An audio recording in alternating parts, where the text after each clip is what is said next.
Hello students, welcome back to my class. Today I am going to teach you English grammar, and in English grammar I have taken the topic words. So today we are going to study about words. In words there are different things that we are going to study. We are going to study about homophones, homographs and homonyms. Apart of these things, we will also study about phrasal verbs and collocations. So let us start our class. First of all, let us see homonyms. Multiple meaning words with same spelling and pronunciation. Multiple meaning words with same spelling and pronunciations are called the homonyms. The words which have the same spelling and pronunciations but they have different meaning are called the homonyms. We can say bat, bat. These are two words, but we can use the spelling and pronunciations are the same, but we can use these two words in two different ways. That's why this is called the homonyms. This is, we can say, the night animal, the night animal, and this is an object of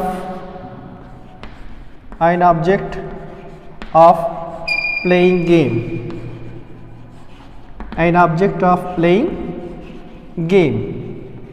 So homonyms are the words which have the same spelling and same pronunciations but they have different meanings. If the words have same spelling and same pronunciations but they have different meanings, at that time those words are called the homonyms. Now let us see the next one, homophones.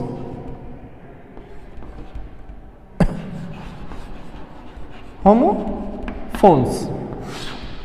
Now let us see about homophones. The words that seem alike but have different spelling and meanings are called the homophones.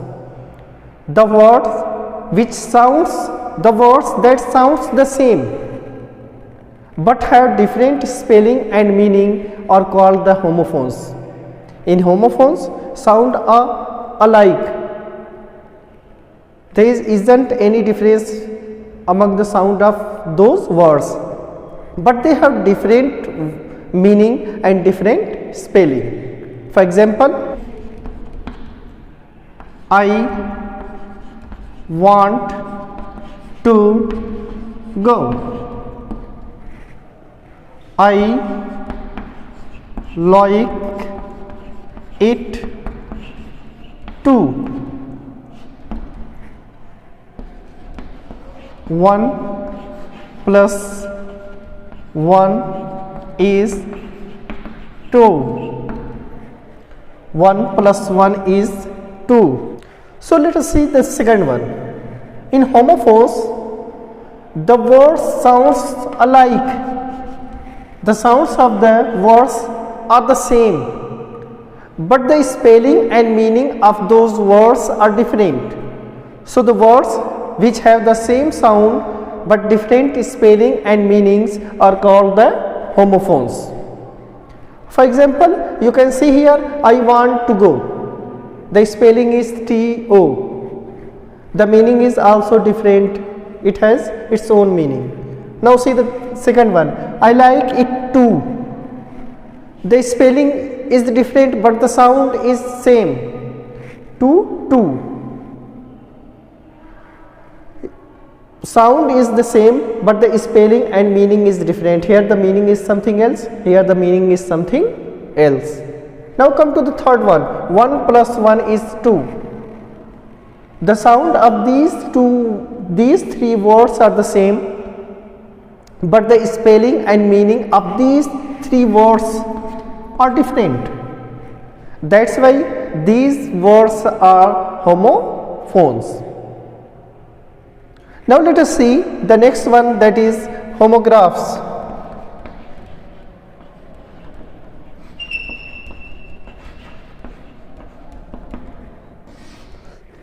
The words that have same spelling but different pronunciations and different meanings are called the homograph. The words that have the same spelling but different pronunciation and different meaning are called the homograph. For example,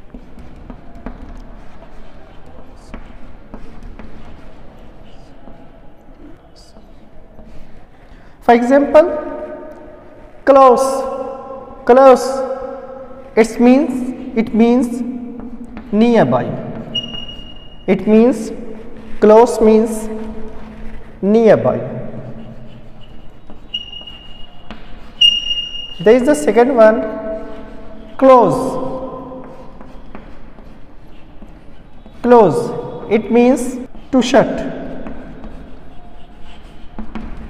So, homographs, the words which have the same spelling but different pronunciation and different meanings are called the homographs. For example, close. The meaning of close is nearby. Next one, close. The meaning of close is to shut. The spelling is the same, but the pronunciation and the meaning are different. So these are the three types of words that you have to study in this chapter. First one, homonyms. In homonyms, the pronunciation and the spelling of the words are same but the meanings are different. In homophones, the pronunciations are the same but the spelling and meaning of those words are different. In homographs, the spelling is the same but the pronunciation and the meaning are different. So you can see here, in this spelling is the same. Spelling is the same and pronunciation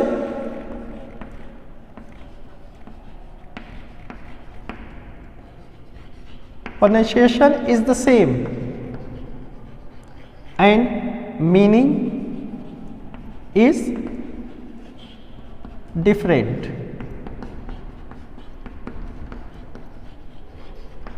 In this one,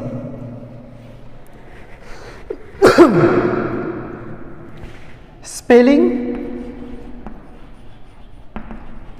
is different. Spelling is different. Pronunciation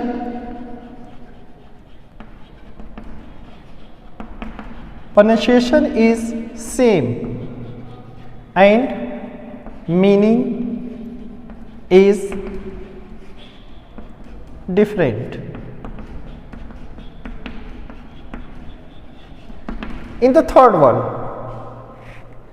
let us see the third one. In the third one, spelling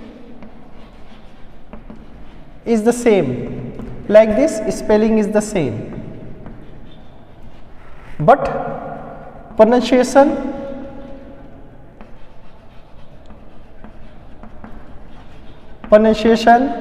is different.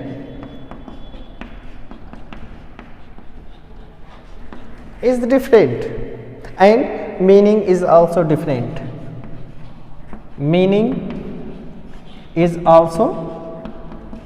different. So these are the homonyms, homophones and homographs. In homonyms, the spelling of the words are the same, the pronunciation of the words are the same, but the meaning of the words are different.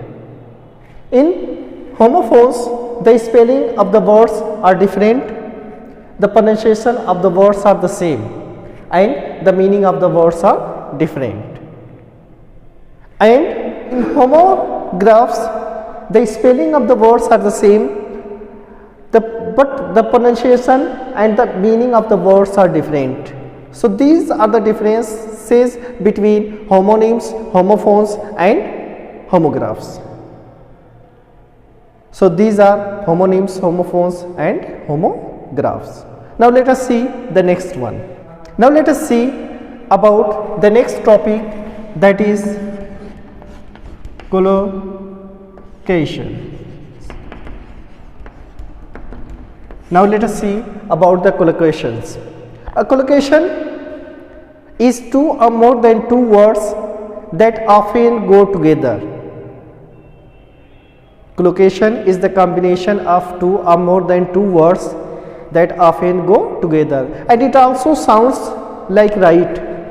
It also feel us that the words are going to be used right. If we are going to use different words in the combination of those words, it seems like those words or that sentence is not right. Sometimes some words follow the some words. Except those words, no other words can be used. So if it sounds that the words that are used to be together combined with each other and they can't be separated with each other, at that time those words are called the collocations.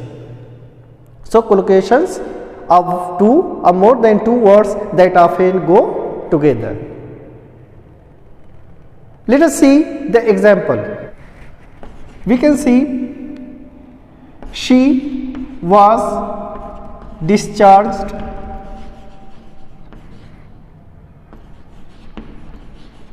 from hospital.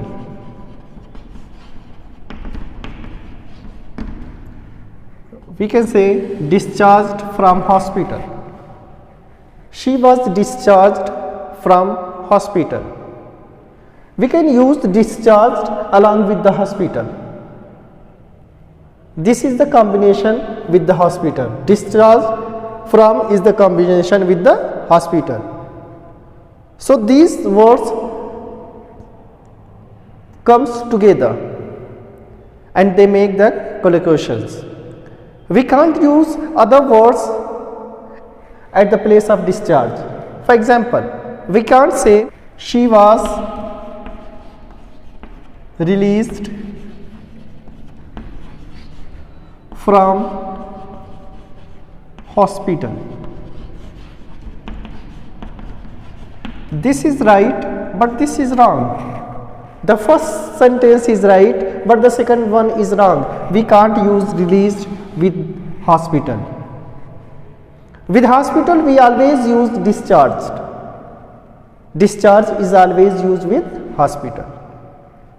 So this is correct one and this is wrong one. We can use release at other place. For example, he was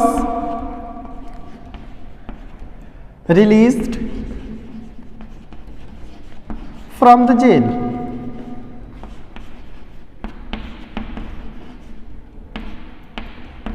He was released from the jail. This is correct one. We use release with jail. We use release with jail. That's why this collocation is correct. We can't say that he was discharged from the jail. This is wrong one. So collocation is two or more than two words that often come together and they just sounds right. They seem as that they are right.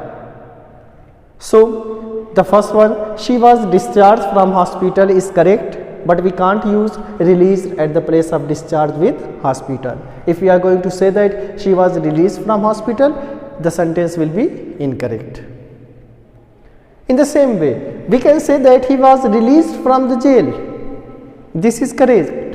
With jail we can use release, but we can't say discharged from the jail. That's why he was discharged from the jail is incorrect.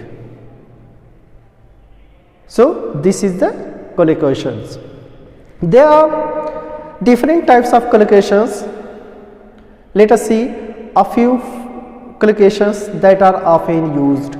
We are not going to discuss in detail, but we have only to see a few collocations that are most of the times that are used. Number one,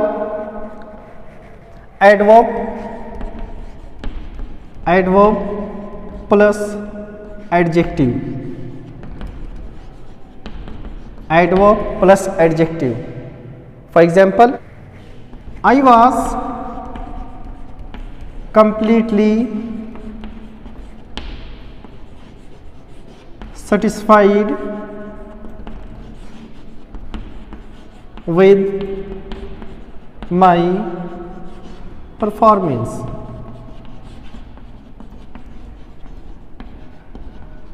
I was completely and satisfied. This is adverb and this is adjective. So we can use collocations adverb with the help of, we can make the collocation with the help of adverb and adjective. So I was completely satisfied with my performance. Now let us see the next one. Adjective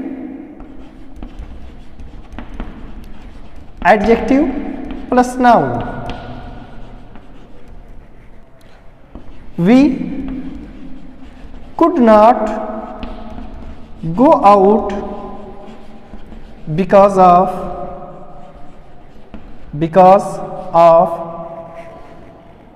the heavy rain. Because of the heavy rain. Heavy is adjective and rain is noun. So we can also use adjective plus noun as collocations. Now let us see more.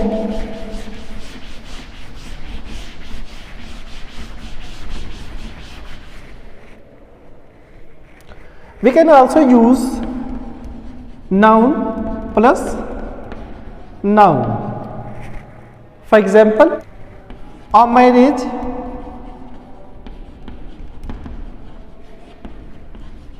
had gone for a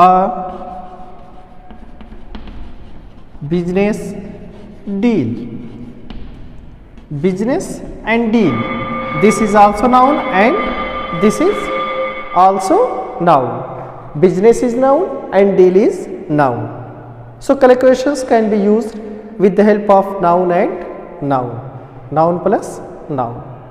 Now let us see the next one. We can use verb plus noun. For example, the young man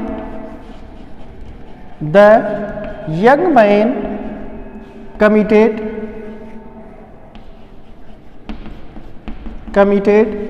blunders. Here committed is the verb and blunders is the noun. So we can also use the collocation with verb plus noun. The young man committed blunders. Committed is the verb and blunders is the noun. Now let us see the next one. Verb plus preposition. Verb plus preposition. We can also make the collocation with the help of verb plus preposition. For example, the woman The woman burst into tears. Burst into, with burst verb we use the preposition into. So we can also use the collocation with the help of verb and preposition. Burst into, burst is the verb and into is the preposition. Now let us see the next. The next one is adverb plus verb. I completely forgot about my homework.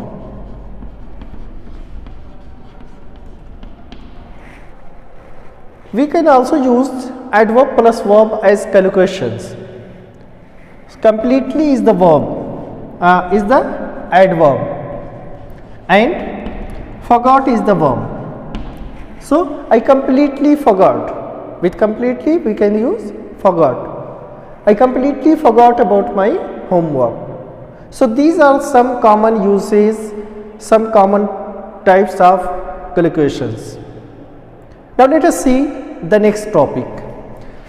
The next topic is phrasal verb. Phrasal verb. A phrasal verb is a verb that is made up with a main verb and a preposition or adverb or both. A phrasal verb is a verb that is made up of a main verb along with a preposition or an adverb or the both.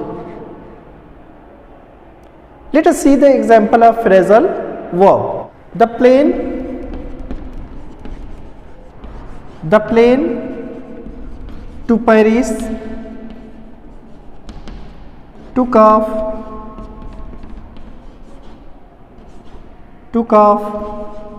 late. Took off. With take we are going to, with main verb take we are going to use of or double f of preposition. That's why this is the phrasal verb. Took off means to leave, to go. So to leave. The plane to Paris took off late. Took off is the phrasal verb. If with the verb we are going to use preposition and adverb, then it is called the phrasal verb. Now see the next one more example. He is looking for his keys.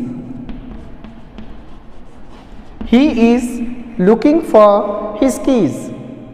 Here looking for is used as the phrasal verb. The meaning of looking for is searching. Okay. So if the main verb is used, with the main verb we are going to use preposition or adverb, then they make the main verb, they make the verb, change the verb into phrasal verb.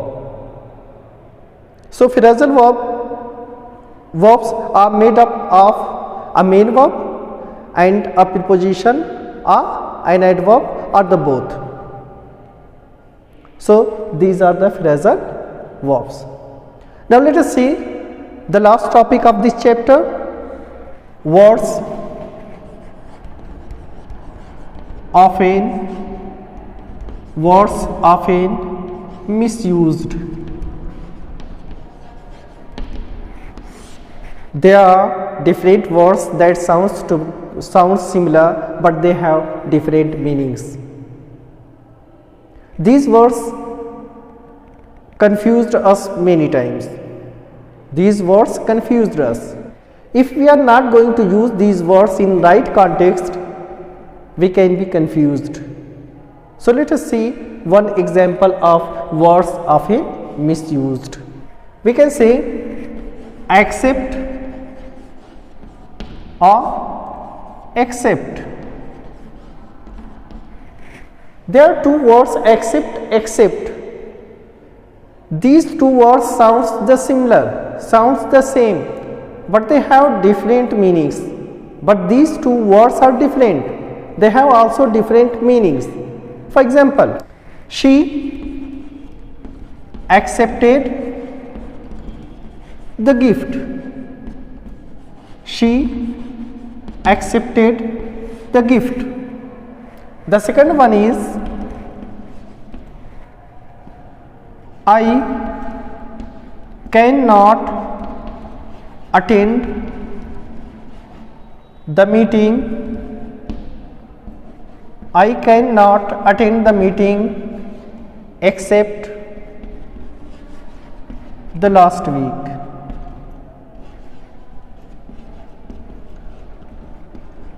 Except the last week. Here, except. Now, in these two sentences, in one is used except, in the second one is used except. These two words sounds the same, but they have different meanings. Here, she accepted the gift. Here, the meaning of accept is to receive. To receive. The meaning of accept is to receive. She accepted the gift. Receive willingly. You can say receive willingly is called the accept. But the meaning of accept is something different, something else. It tells us about exclusion. It tells us about exclusion. That something, for example, she accepted the gift, means she received the gift. She had taken the gift. उसने gift को receive किया, accept किया, ले लिया. But in this one I can not attend the meeting. I can not attend the meeting. मैं meeting attend नहीं कर सकता except the last week. Last week के सिवा, लास्ट वीक जो मीटिंग है उसके सिवा मैं कोई मीटिंग अटेंड नहीं कर सकता.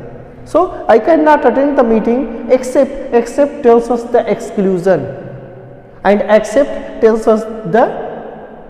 us about to receive something willingly. So this is the difference between accept and accept. So there are many words that confuse us. They make